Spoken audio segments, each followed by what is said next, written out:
मेहरबानी सर, तुलसी साहब।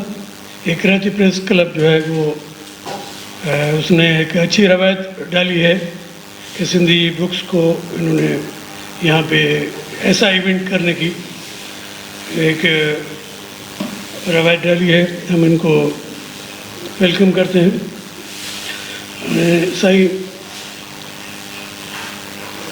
तकरीब के अच्छा अजीज नसरीन चांडू साहब जी, हाँ एक्स जी जी मेहरबानी। हाजी नसरीन चांडू डॉक्टर जुल्फकार सियाल के शबीर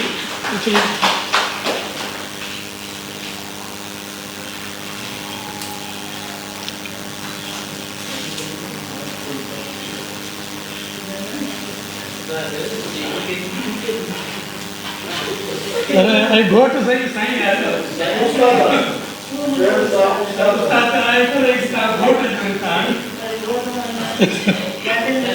जी मेहरबानी अदी वरी मेहरबानी तव्हांजी नवाज़। तकरीब के साईं एच खानज़ादा साहब को गुजारिश करते हैं कि जो आज इस इवेंट के मेज़बान भी हैं अदबी कमेटी के, उनसे गुजारिश है कि अपने ख्याल।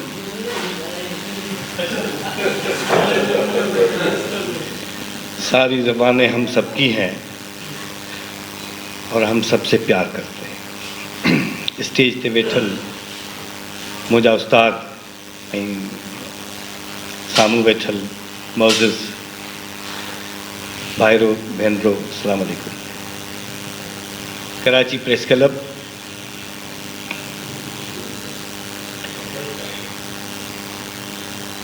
हिकिड़ो अहिड़ो इदारो आहे जेको कलम कबीले जो सहूलतकार आहे।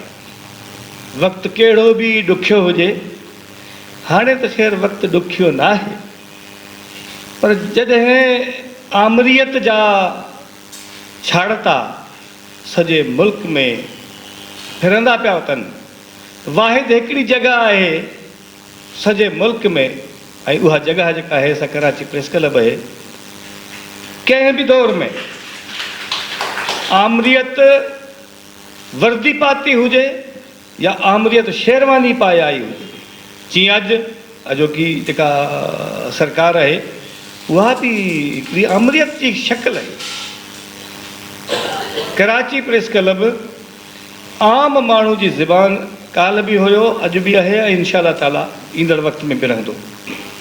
डॉक्टर ज़ुल्फ़िकार सियाल तक़रीबन 40 वरह पहिरीं हिकिड़े मेडिकल डॉक्टर जी हैसियत में हिन सां तारुफ़ थो थिए।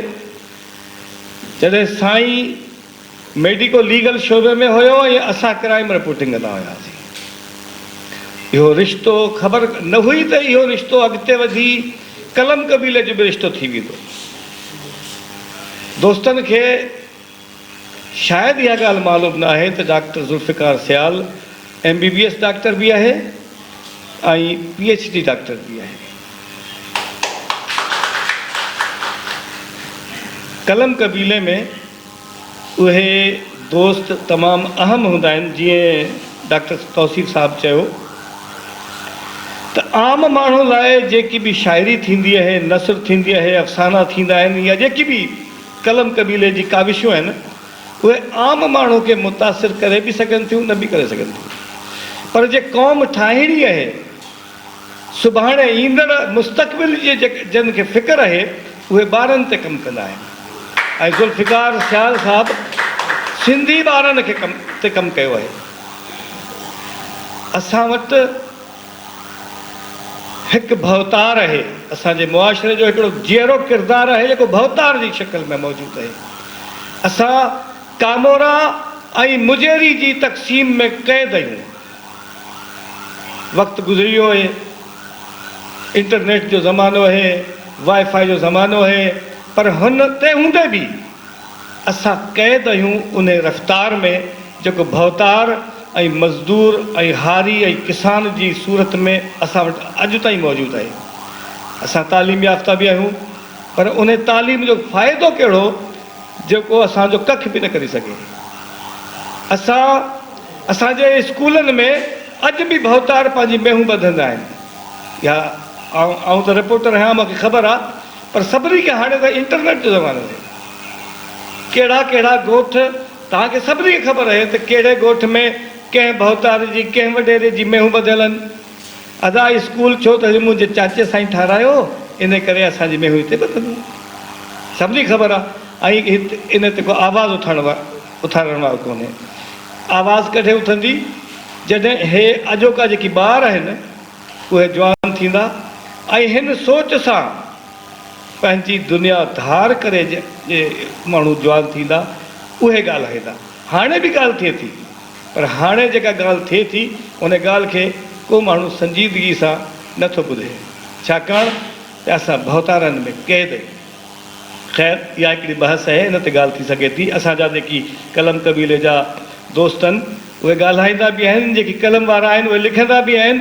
इहा अहिड़ी ॻाल्हि न आहे त इहा हिकिड़ी गुज़ारिश न आहे अॼोके ज़माने में, इहा वॾे वाका ॻाल्हि आहे। पर अञा हिन जी ज़रूरत आहे त हर ॻोठ में, हर घिटीअ में, हर रोड ते इहा ॻाल्हि थिए, ऐं इहा ॻाल्हि थी रही आहे। ज़ुल्फ़िकार साल खे असां मुबारकबाद ॾींदासीं त हुन इहो अहम कमु कयो आहे त हुन सिंधी ज़बान में ॿारनि लाइ शाइरी कई आहे। सिंधी ज़बान में ॿारनि लाइ शाइरी तक़रीबन तव्हां ॾिसंदव त हिकु या ॿ या टे माण्हू हूंदा जेकी सिंधी ॿारनि लाइ शाइरी जे मैदान में ईंदा। नसर निगार आहिनि की कहाणियूं बि लिखंदा आहिनि, पर उहे नाले मात्र आङुरियुनि ते तव्हां उन्हनि जा नाला ॻणी सघो था त जिन ॿारनि लाइ कुझु कमु कयो आहे। ऐं असां साईं सभु तव्हांखे मुबारकबाद बि ॾींदासीं ऐं तव्हांजे लाइ दुआऊं बि कंदासीं। प्रेस क्लब काल्ह बि हाज़िर हुयो कलम कबीले जे तमामु माण्हुनि लाइ, तमामु फ़र्क़नि लाइ। उहो सिंधी में लिखे, उर्दू में लिखे, अंग्रेज़ी में लिखे, पश्तो में लिखे। असां इन ज़बान जे दायरे जा क़ैदी न आहियूं, असां अदब जा क़ैदी आहियूं, अदब जा सहूलियतकार आहियूं। कलम कबीले जा जेके आहिनि से असां छा आहे त असांखे खणी जेको नालो तव्हां ॾियो, असां कलम कबीले जा ख़िदमत गुज़ार काल्ह बि हुयासीं, अॼु बि आहियूं ऐं इंशाअल्लाह ताला सुभाणे बि हूंदासीं। वरी तव्हांजी महिरबानी।